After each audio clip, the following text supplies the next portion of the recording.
Práctica número 6. Determinación del contenido de humedad.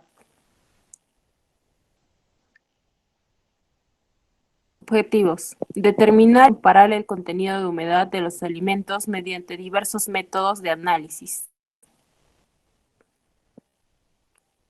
En esta práctica, la determinación de la humedad de los alimentos es un factor importante para el análisis de su preservación y resistencia, como lo es también la determinación de la materia seca.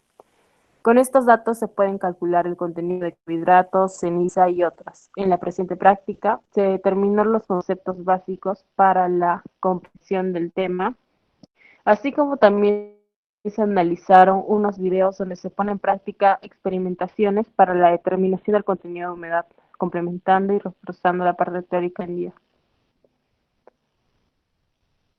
Fundamento teórico. El contenido de humedad es la cantidad de humedad de la muestra que se representa en porcentaje del peso original, con humedad de la muestra.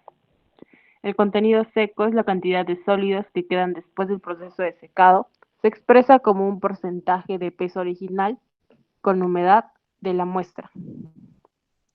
El desecador es un material muy usado en el proceso del análisis del contenido de humedad. Este recipiente se ajusta al borde con el propósito de eliminar la humedad de una sustancia o proteger la sustancia de la humedad.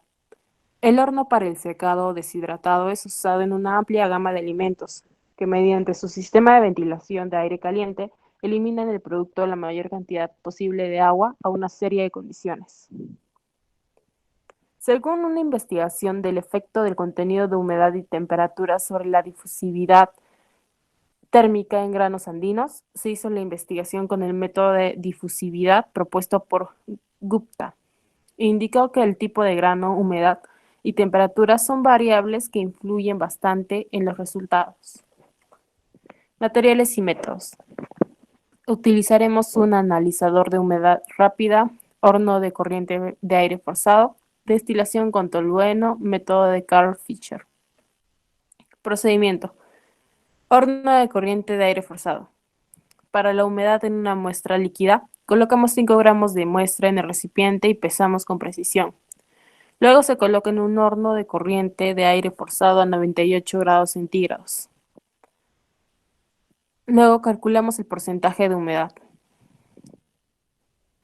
Para la humedad en harina de maíz, pesamos con precisión el recipiente seco con tapa. Se coloca 2 gramos de muestra en el recipiente y se pesa. Se coloca en el horno de corriente de aire forzado y al final calculamos el porcentaje de humedad.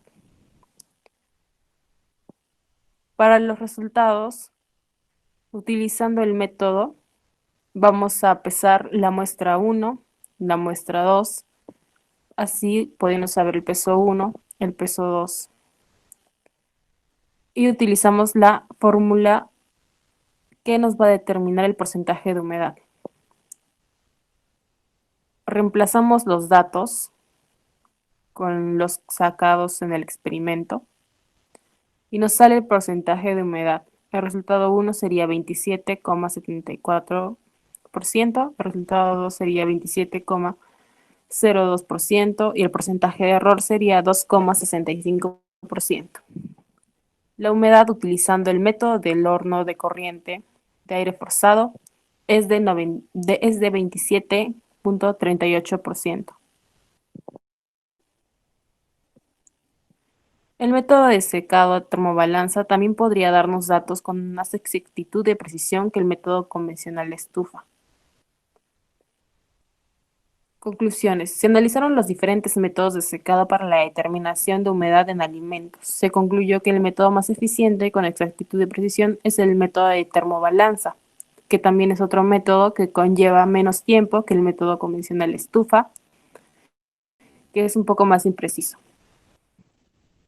Recomendaciones. El método de secado al horno de corriente de aire forzado, al ser un aparato moderno, conlleva menos tiempo en determinar el porcentaje de humedad de las muestras que el método de secado por estufa. Los alimentos a analizar tienen que ser triturados lo máximo posible, reduciendo su volumen para su mejor análisis y obtención de datos.